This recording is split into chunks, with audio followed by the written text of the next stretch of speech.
저도 그렇지만 우리 모두가 하나님을 바라보면서 우리가 예배해야 됩니다. 앞으로 도래할 할 시대는 우리가 이렇게 모여서 예배할 시대가 아니에요. 이제는 각 처소에서 삶의 여정 속에서 핍박 속에서 이제 요한계시록 시대를 살게 되는 것인데, 그 시대 가운데 여러분이 하나님과의 관계를 잘 맺고 있다면 여러분 스스로가 주님으로부터 잘 공급을 받아서 주님의 은혜 가운데, 이 땅 가운데 그 시기를 잘 벗어날 수가 있는 거예요. 그래서 여러분 스스로가 잘 믿음 안에서 승리할 수 있는 은혜가 나타나기를 간절히 소망합니다. 자, 오늘 말씀은 어제 지난 시간과 같이 제 5장 두 번째 시간으로서 이 벨드사살이라는 사람이 이제 잔치를 베풀고 있었어요. 지난 시간에 보면은. 그래서 이 벨드사살이 이제 잔치를 베풀고, 특별히 이제 잔치를 베풀고 이렇게 술을 마시고 있는 상황 속에서 이스라엘 민족 성전에서 가져온 이 금잔을 이제 가져오라고 해서 거기다 술을 따라 먹기 시작했어요. 그리고 그 술을 따라 먹으면서 그 잔치상에서 우상들에게 찬양하는 모습이 나오는 모습을 볼 수가 있어요. 그런 상황 속에서 이제 세 번째로 영적인 상황 속에서 손가락이 나타난다는 거예요. 그래서 5장 5절부터 7절에 보면 같이 읽어볼까요? 손가락들이 나타나서 글자를 쓰는 것을 보게 된다라는 거예요.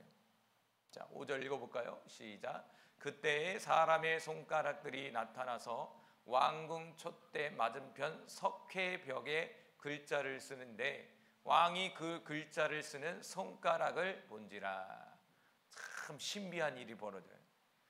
벨드사살도요, 참 영의 눈이 열린 거죠. 영적인 상황을 순간 본 거예요. 술을 얼큰이 먹고 노래를 부르면서 우상의 신을 막 찬양하면서 그런 상황 속에서 뭐냐면 환상이 열린 거예요. 환상이. 그런데 이런 손가락이 쫙 나타나는 거야. 이거는 벨드사살 왕밖에 안 보이는 거예요. 지금 아무도 안 보여. 근데 벽에다가 딱 맞은편 벽에 저기 정면 벽에다가 뭐라고 글씨를 쓰기 시작하는 거예요. 그런데요, 그 글자가요 영의 세계 속에 쓰여지는데 육의 세계 속에서 나타나는 거야. 갑자기 벽에서 글자가 쭉 나오는 거야. 그런데 벨드사살의 영의 눈에서는 손가락이 쓰고 있는 거야. 글자를 손가락으로 쓰고 있는데 영의 세계 속에서 손가락이 쓰고 있지만 육의 세계에서는 벽에서 글자가 쫙 나오는 거예요. 그 잔치에 참여했던 모든 사람들이 깜짝 놀라는 거예요. 한번 상상해 보세요. 아마 이랬을 거예요. 여봐라, 저게 뭐야? 이랬을 거예요. 사람들은 순간 왕이 보는 벽을 봤을 거예요. 그런데 벽에서 글자가 나오기 시작하는 거예요. 손가락은 안 보여요. 오직 벨드사살만 손가락을 보면서 이렇게 쓰는 것을 보이기 시작하는 거죠. 얼마나 신기할까요? 자, 보면 5절에 보면 그때에 이렇게 써 있잖아요. 그때라는 말이 이제 뭐냐면 히브리어로 샤하라는 말이에요. 샤하. 그때라는 말이 어떻게 하면 짧은 순간에, 이게 순간적으로, 이 말이 순간적으로. 그러니까 앞전에 술을 먹고 우상을 찬양하는 그 순간에 벽에서 글이 나타났다는 거예요. 순간에. 이 사야라는 말이 그때, 우리 그때라는 말을 이렇게 바꿔야 되겠죠. 순간에 이렇게 바꾸면 더 좋겠죠. 그럼 더 이해가 빠르잖아요. 히브리어는 뭐냐면 짧은 시간에 어떤 순간, 깜짝할 사이에 글자가 딱 나왔다는 거예요. 환상을 보면요, 환상은 순간 지나가더라고. 그래서 집중을 제대로 안 하면 많이 지나가 버려요. 그러니까 눈을 딱 감잖아요. 저 같은 경우는 눈을 딱 감으면 순간 0.1초도 안 돼서 그림이 쫙 지나가요. 이 환상이라는 게 쑥 지나가요. 영의 세계 속에서. 그래서 이 영적인 세계의 영안을 열고 또 어떤 환상을 보는 어떤 훈련을 할 때는요, 집중력이 강해야 돼요. 집중력이. 그런데 이 집중력이 이게 쉽지가 않아요. 얼마나 힘든지 몰라. 저도 해보니까 이게 엄청난 체력 소모가 있어요. 그 두 번째는 뭐냐면 영적인 세계에 집중하지 못하는 방해하는 영이 여기서 가리고 있어요. 이렇게. 그래서 영의 세계를 절대 열어주지 않아요. 마귀는요. 그리고 여기 생각이 복잡하면 영의 세계가 안 열려요. 그리고 이 뇌라는 부분이 영적인 세계 속에서 보면요, 이 사단의 세력이 이 뇌를 팍 잡고 있어요, 사람마다. 그래갖고 절대 영의 세계를 열지 못하게 만드는 게 이런 부분이에요. 근데 이 벨드사사라는 사람은 특별하게 하나님이 열어준 거예요. 갑자기 열어준 거야. 모든 방해 요소를 딱 뚫어버리고 하나님이 강제적으로 걷어내버리고 영의 세계를 보게 해서 손가락을 보게 한다는 거죠. 이게 순간이다는 거, 순간. 그래서 손이 나타났다 이거예요. 손이라는 말이 히브리어로 야드라는 말이에요. 야드. 자, 그러면 성경에서 나타나는 이 손, 야드의 의미가 뭘까? 자, 시편 74편 11절 말씀 같이 읽어봅시다. 시작. 주께서 어찌하여 주의 손 곧 주의 오른손을 주께 거두시나이까? 주의 품에서 손을 빼내시어 그들을 멸하소서. 자, 시편 74편 11절에서는 주님의 손을 심판의 손으로 지금 묘사하고 있다는 거예요.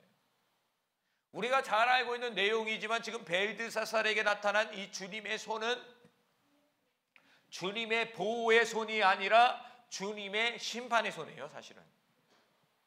그러니까 오늘 이 시간도 오늘도 하나님이 우리에게 손을 보여줄 때 여러분의 손이 심판의 손이 아니라 축복의 손이 되어야 돼. 자, 눈을 감아보세요. 눈을 감아보세요. 자, 감아봅시다. 자, 주님, 따보세요. 주님, 저에게도 손을 보여주세요. 주님, 저에게도 손을 보여주세요. 주님, 저에게도 손을 보여주세요.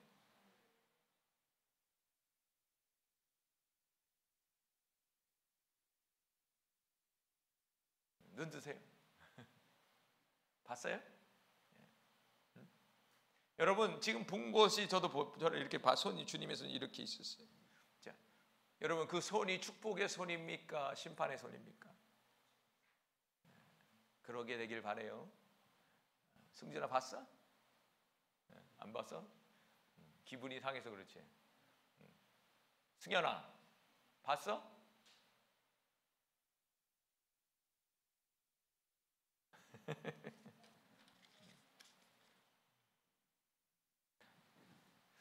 자, 주님의 손이 바로 축복의 손이 되게 돼요. 그런데 안타깝게도 오늘 주인공인 벨드사살은요 심판의 손이었다는 거예요.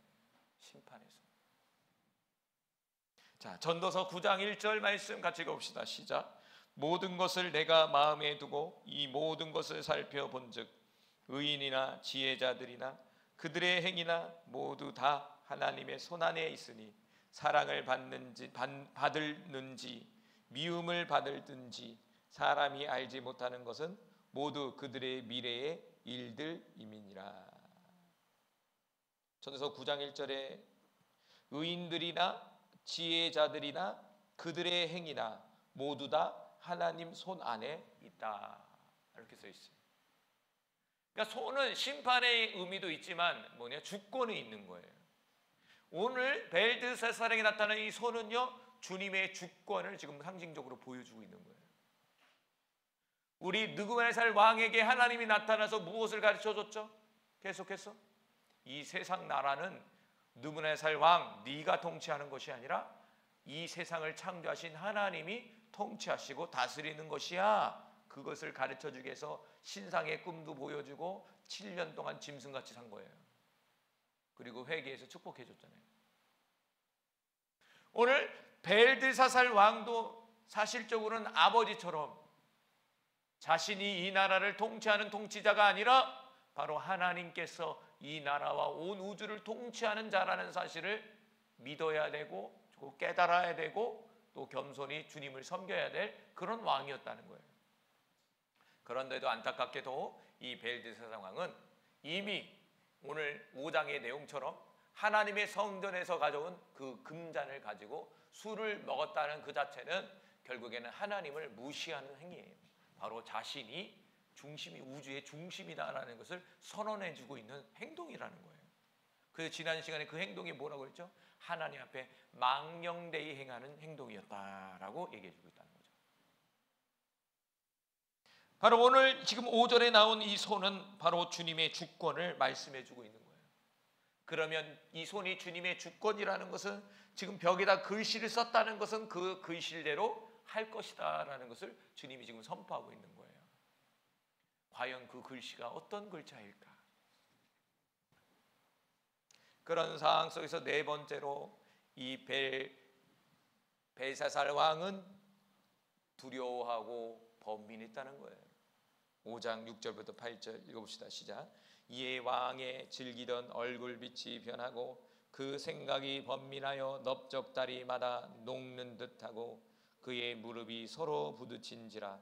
왕이 크게 소리 질러 술객과 갈대아 술사와 점쟁이를 불러오게 하고 바벨론의 지혜자들에게 말하되 누구를 막론하고 이 글자를 읽고 그 해석을 내게 보이며 자주색 옷을 입히고 금사슬을 그의 목에 걸어주리니 그를 나라의 셋째 통치자로 삼으리라 하느니라. 그때 왕의 지혜자가 다 들어왔으나 능히 그 글자를 읽지 못하며 그 해석을 왕께 알려주지 못하는지라. 6절에 보니까 왕이 즐기던 얼굴빛이 변했다. 왕은 뭐 먹었죠? 벨사살은 뭐 먹고 있는 거예요? 술을 먹었잖아요. 표현을 한다면 뭐냐? 술이 깨버린 거예요. 술을 먹고 막 잔치를 벌이다가 손을 보고 깜짝 놀라서 술이 깨버린 거야. 그런 얘기했죠. 술이 깼다. 술 먹은 사람이 술 깬다고 그러잖아요. 술이 깨버린 거예요. 그런데 중요한 것은 뭐냐면 그의 생각에, 감정에 번민이 들어왔던 거예요. 번민이란 말이 우리말로는 속을 태우고 괴로워하다는 말인데 원어적으로는 그런 뜻보다는 원어는 뭐냐면 히브리어로 베할이라는 말로써 두렵다라는 거예요. 두렵다. 두려워서 속을 태우고 괴로워하는 거예요. 손가락을 받고 글자를 보는 그 순간 와 할렐루야 감사합니다 이게 아니라 갑자기 두려움이 찾아왔다는 거예요. 이 베할 번민은요 아주 많이 했잖아요. 이미 이 누브갓네살 왕이 금신상을 볼 때도 번민이라고 나오고 꿈을 꿀 때도 번민이라고 나와요. 똑같아요. 그러니까 기왕이면 하나님이 보여주시는 어떤 영적 현상이 아까도 얘기한 것처럼 기쁘고 감사하고 기대가 돼야 되는데 이 벨사살 왕도 하나님의 영적인 세계를 봤을 때 두려움이 찾아왔다는 거예요. 무엇인지는 몰랐지만 두려웠다는 거야. 발을 내려봐. 무엇인지는 몰랐지만 두려웠다는 거예요. 희한해요. 영적인 게요. 하나님의 어떤 영적인 것을 딱 보여주고 무엇인가를 느꼈을 때요. 그게 중요해요. 내가 그거를 보고 내가 그것을 꿈꿨을 때 내 기분이 어떠냐 이거예요. 내 기분이 좋냐 나쁘냐로 우리는 그걸 또 판단할 수 있어요. 분별할 수 있어요. 만약 기분이 좋다면 다는 아니겠지만 그것이 우리에게 좋은 징조로 보이는 거예요. 그런데 어떤 것을 봤을 때 기분이 나빴다면 그것은 나의 삶 속에 무엇인가 불길한 징조로 찾아오는 거예요. 여러분 그걸 통해서도 저와 여러분은 분별할 수 있는 거죠. 그 영적인 느낌이 있어요. 왜 그럴까요? 사람이라는 존재는 영이 있기 때문에 그래요. 그래서 무엇인지는 모르지만 느낌이라는 게 찾아온다는 거예요.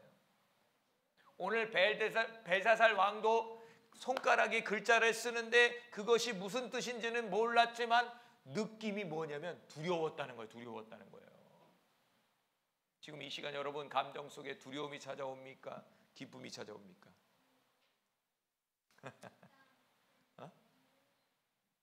기쁨이 찾아오길 바라요. 벨사살 왕은 번민 두려워했다는 거예요. 얼마나 두려웠으면 표현을 이렇게 했어요. 보세요. 다시 한번 6절 좀 보여주세요. 표현 좀 보세요. 표현 시작. 넓적다리 마디가 녹는 듯 하고 한번 상상해보세요. 넓적다리가 여기 넓적다리가 장단지죠. 녹으면 어때? 힘이 없어.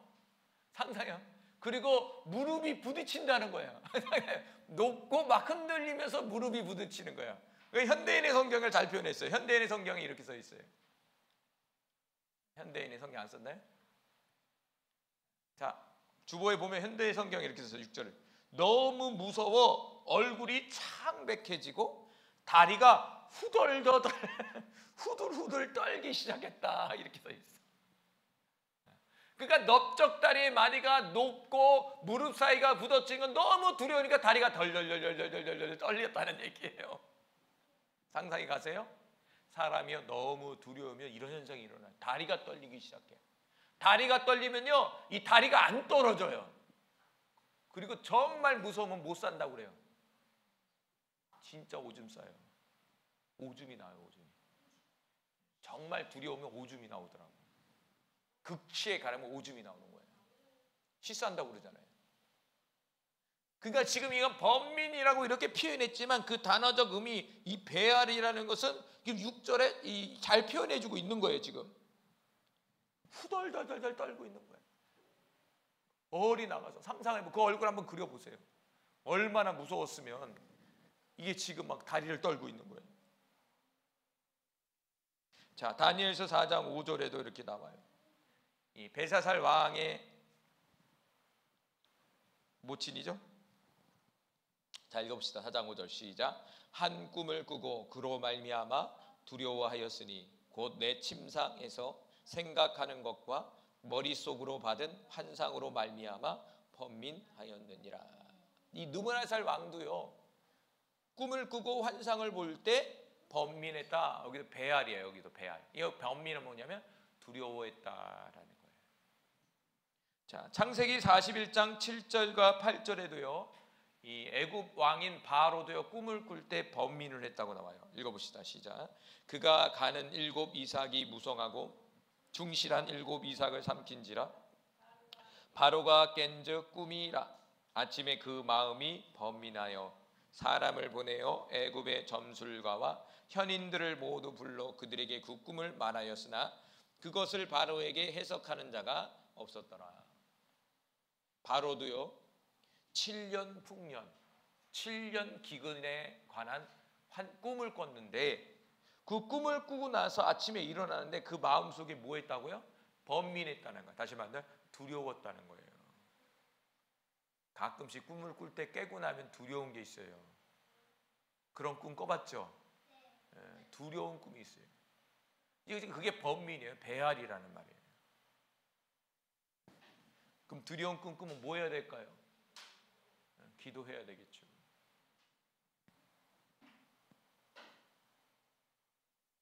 자, 오늘 이 벨사살 왕은 그 손이 누구의 손일까요? 하나님 아버지의 손이에요. 하나님의 손이란 말이에요. 그런데 창세기 3장 10절에 보니까 죄된 본성을 갖고 있는 인간들은요 하나님을 만날 때 두려워해요. 자, 창세기 3장 10절 말씀 읽어봅시다. 시작. 이르되 내가 동산에서 하나님의 소리를 듣고 내가 벗었으므로 두려워하여 숨었나이다. 지금 이 상황은요 하나님 먹지 말라는 선악과를 따먹고 말았어요. 하나님의 말씀에 불순종했단 말이에요. 죄를 짓게 됐단 말이에요. 그런데 하나님이 찾아오신 거예요. 그런 상황 속에서 두려워했다는 거예요. 그러니까 두려워서 어떻게 했다고요? 숨었다는 거예요. 숨었다는 거예요. 죄된 본성을 가진 사람은요 하나님을 만나면 본능적으로 하나님을 두려워하게 되고 하나님 앞에 숨는 그런 행동을 한다는 거예요. 그러니까 이 벨사살 왕의 두려움은 죄된 본성을 갖고 있는 인간의 모습이에요. 만약 벨사살 왕이 하나님 앞에 떳떳하고 하나님 뜻대로 통치하고 정치를 하고 나라를 다스렸다면 두려워했을까요? 아니죠. 기뻐했을 거예요. 그런데 본능적으로 자신을 알게 된 거예요. 내가 무엇인가 잘못하고 있구나.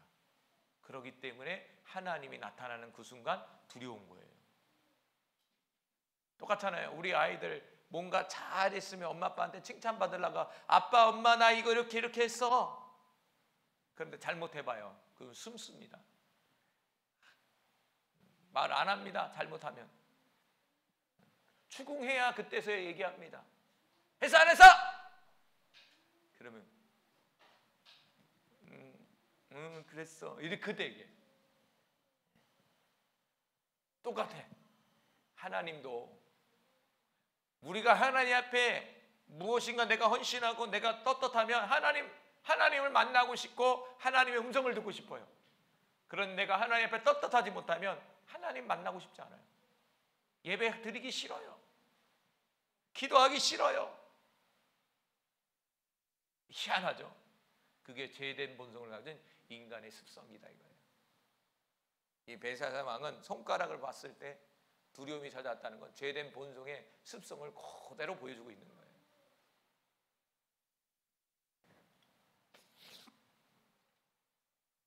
자, 그러면서 이 벨사살 왕이 뭐라고 합니까? 이 손가락이 벽에 썼던 그 글자를 풀어내게 되면 이 7절 하반절에 보니까 이 글자를 읽고 그 해석을 내게 보이면 자주색 옷을 입히고 금사슬을 그의 목에 걸어주리니 그를 나라의 셋째 통치자로 삼으리라 라고 말을 했다는 거예요. 그냥 지금 벽에 쓰여진 글을 아무도 해석해 주지 못하고 있는 거예요. 그 나라의 지혜자들을 모으고 술객과 점쟁이들을 불러봐서 이 글자가 무슨 뜻이냐라고 물어봤지만 아무도 풀어내지 못하는 거예요. 그러니까 왕이 조건을 건 거죠. 자주색을 입혀주고 금사슬을 목에 걸어주겠다. 그리고 이 바벨론 나라의 세 번째 통치자로 삼겠다. 엄청난 제안을 해주는 거잖아요. 그런데도 한 사람도 풀어내지 못했다는 거예요. 지금 여기서 제가 의문을 갖는 건 뭐 금사슬, 뭐 통치자 이렇게 했는데 자주색 옷을 입힌다 이렇게 써있잖아요. 자주색. 이 자주색 옷은 히브리어로 뭐냐 아르게완이라는 말이에요. 자주색이라는 말이에요. 붉은 빛이 나는 자줏빛 옷이에요. 그런데 이 당시 뭐냐면 왕족에 속한 사람들과 같이 높은 지위에 있는 부유한 사람들에게 입혔던 옷이 자주색 옷이라는 거예요. 그러니까 바벨론 나라에서 부자나 잘 나가는 사람들이 어떤 색깔의 옷을 입었냐면 자주색 옷의 옷 색깔을 입고 다녔다는 거예요. 그런데 왕이 그것을 입혀주겠다는 거예요. 입혀주겠다는 거예요. 우리나라는 조선시대에 잘 나가는 사람들 뭐 입었다고 그러죠? 비단. 비단 옷 입었다고 그래요. 비단 옷은 뭐 어떤 색깔이죠? 황금색 나고 이렇게 좀 그쵸 그런 색깔이죠. 그걸 비단이라고 하잖아. 그 양반들은 비단 옷 입었잖아요. 비단 옷. 그 비단 옷을 통해서 이 사람 잘 살고 권세가 높구나 이렇게 얘기하잖아요.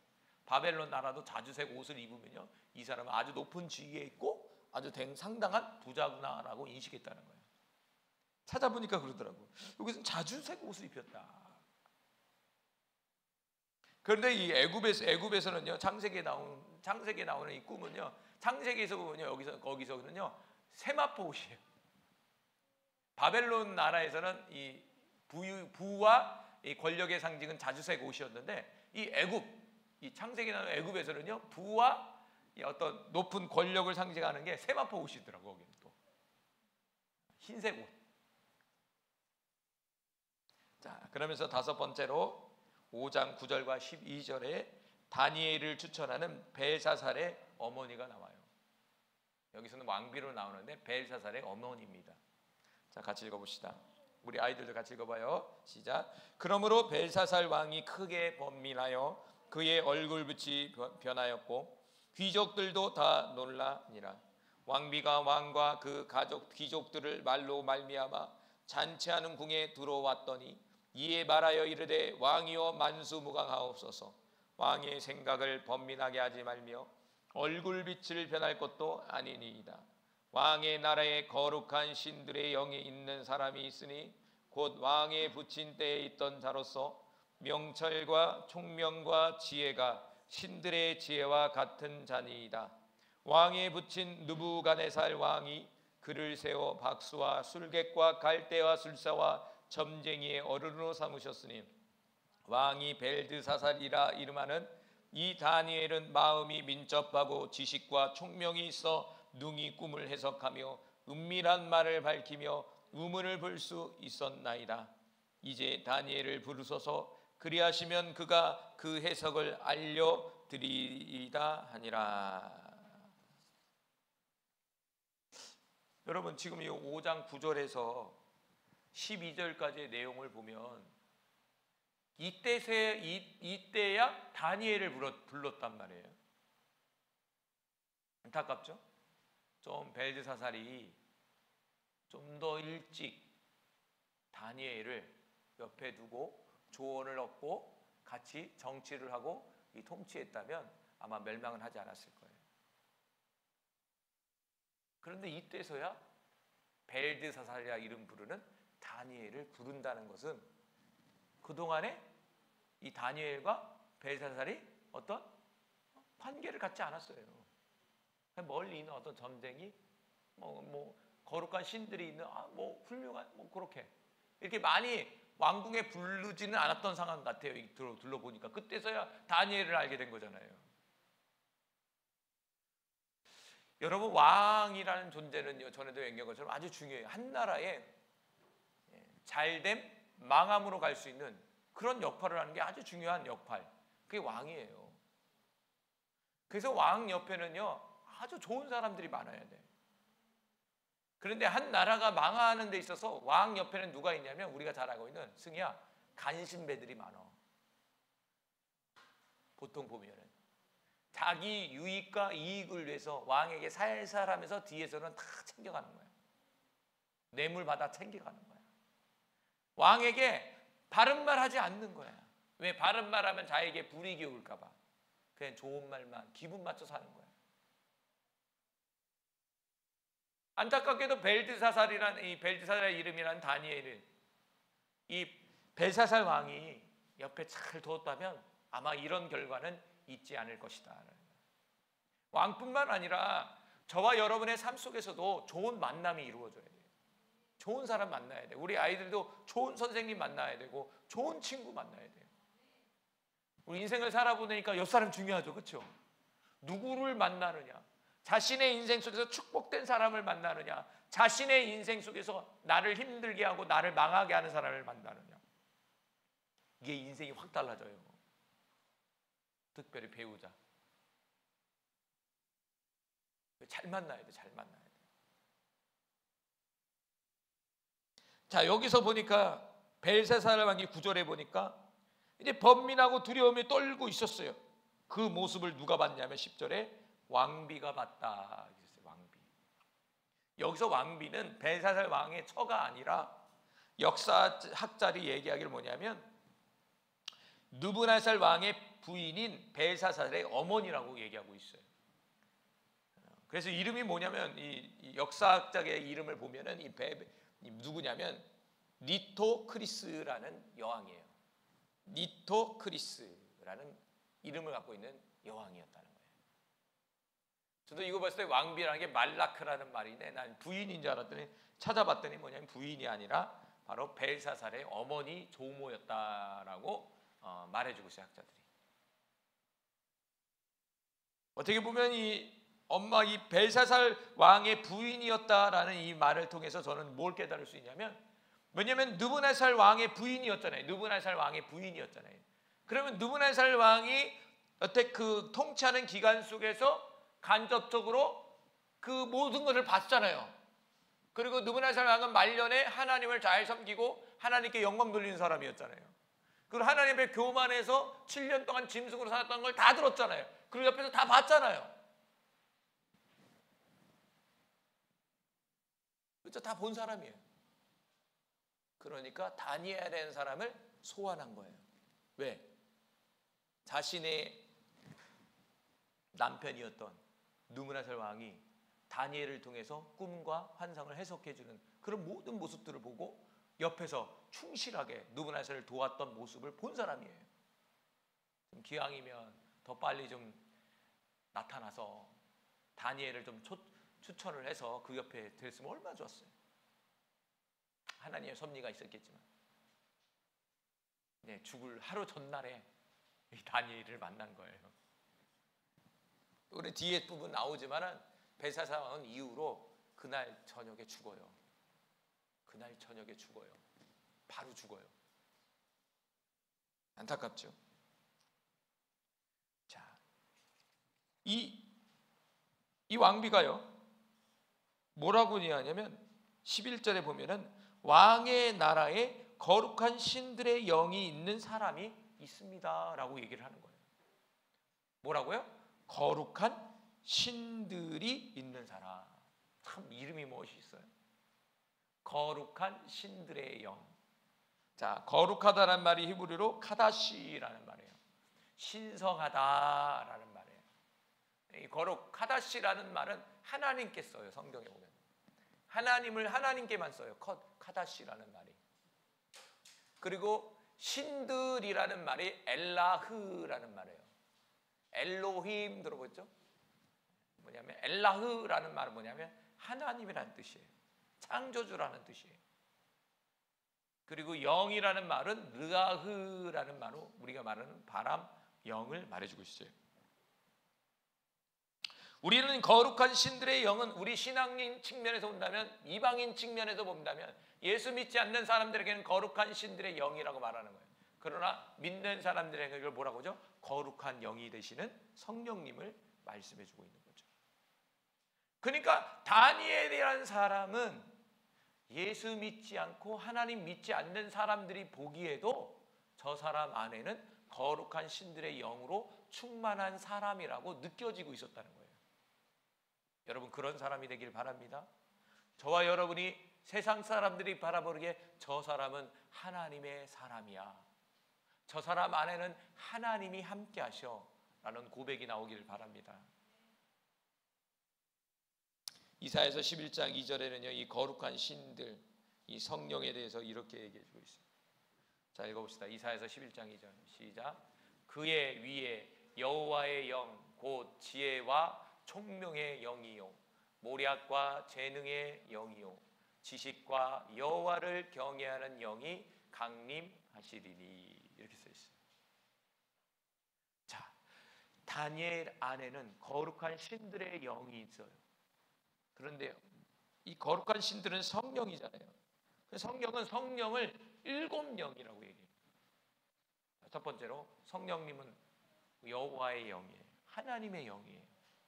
두 번째는 지혜의 영이에요. 세 번째는 총명의 영이에요. 네 번째는 모략의 영이에요. 다섯 번째는 재능의 영이에요. 여섯 번째는 지식의 영이에요. 일곱 번째는 여호와를 경외하는 영이에요. 다시 말한다면 다니엘 안에는 7영으로 하나님께서 역사하고 있었다는 거예요. 맞죠? 저와 여러분에게 7영의 역사가 나타나길 바라요. 특별히 요한계시록에 보면 요한계시록 시대를 이기기 위해서 하나님 사람들에게 7영을 부어주신다고 얘기해주고 있습니다. 지금 뭐냐? 7영의 시대예요.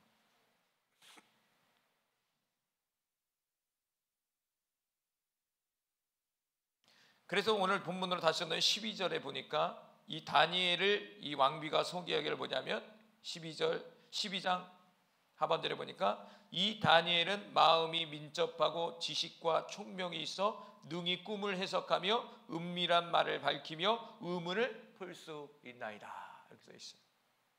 그러니까 이 왕비가 보기에도 거룩한 신들의 영이 있어서 이 다니엘의 마음에는 민첩함과 지식과 총명으로 충만하다는 거예요. 그리고 더 나아가 영적인 세계를 풀어낼 수 있는 능력이 있다는 거예요. 누가? 이 왕비가 인정했다는 거예요. 왜? 자신의 남편이었던 느부갓네살 왕이 통치했을 때 그걸 봤거든요.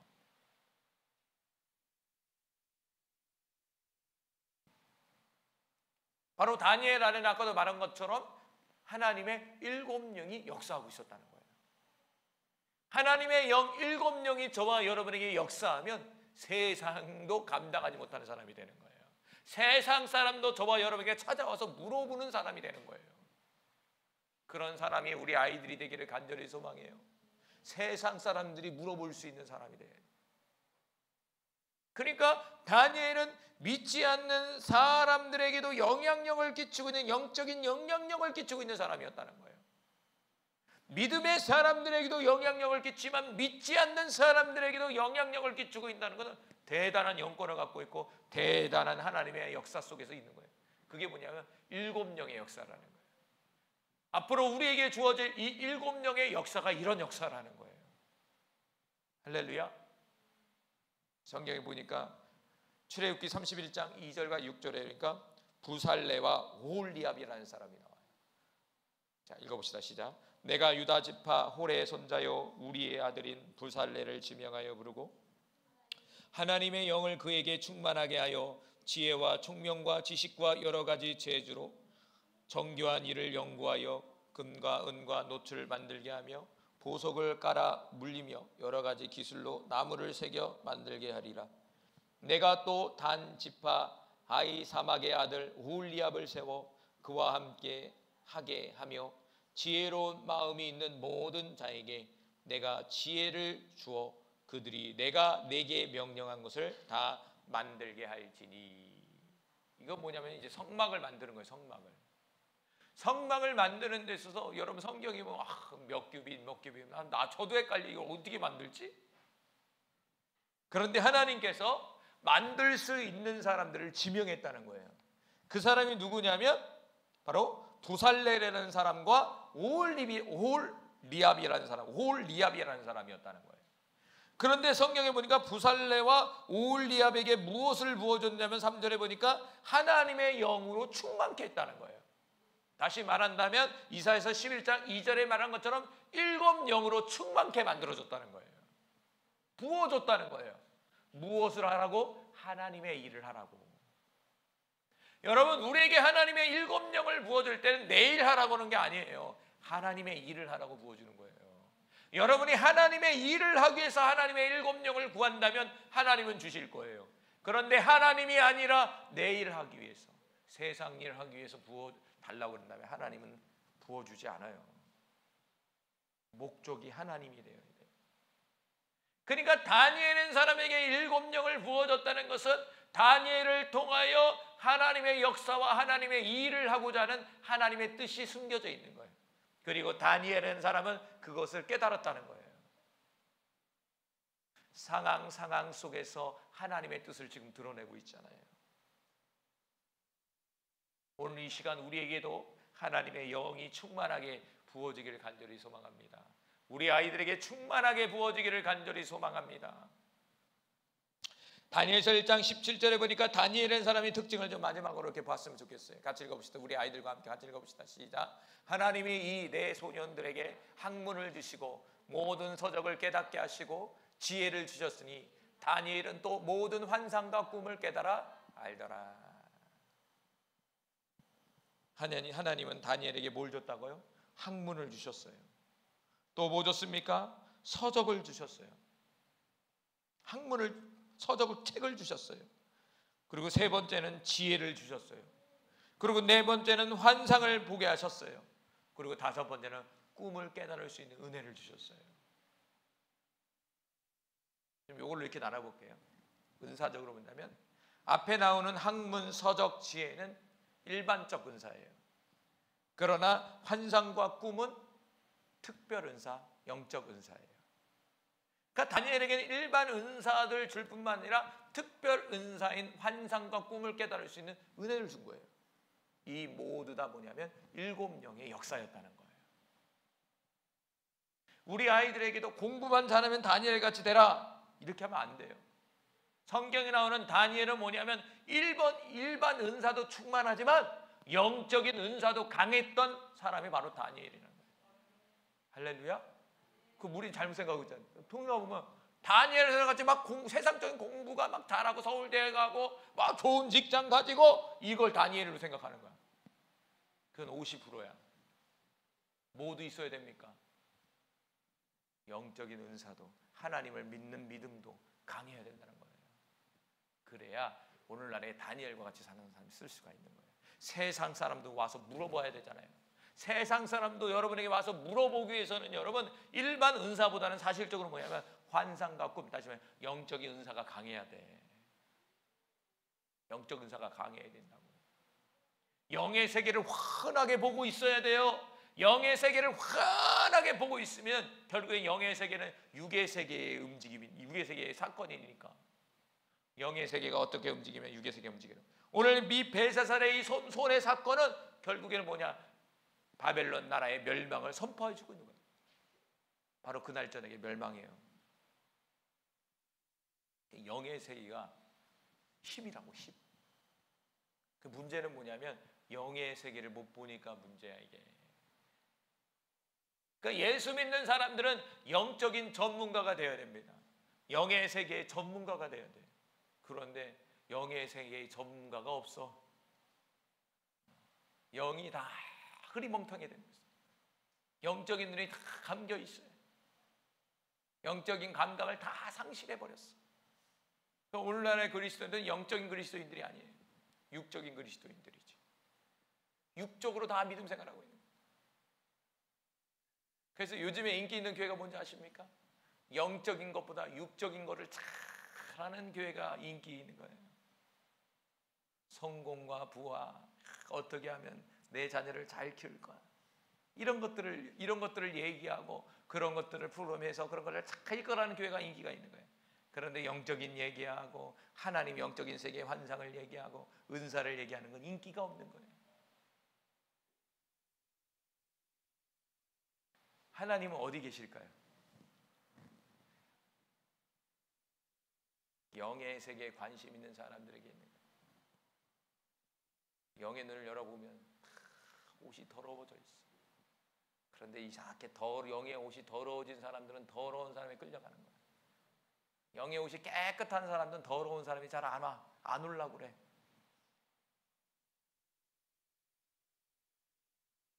승리할 수 있는 은혜가 나타나기를 간절히 소망해요. 기도합니다. 할렐루야. 사랑하는 주님.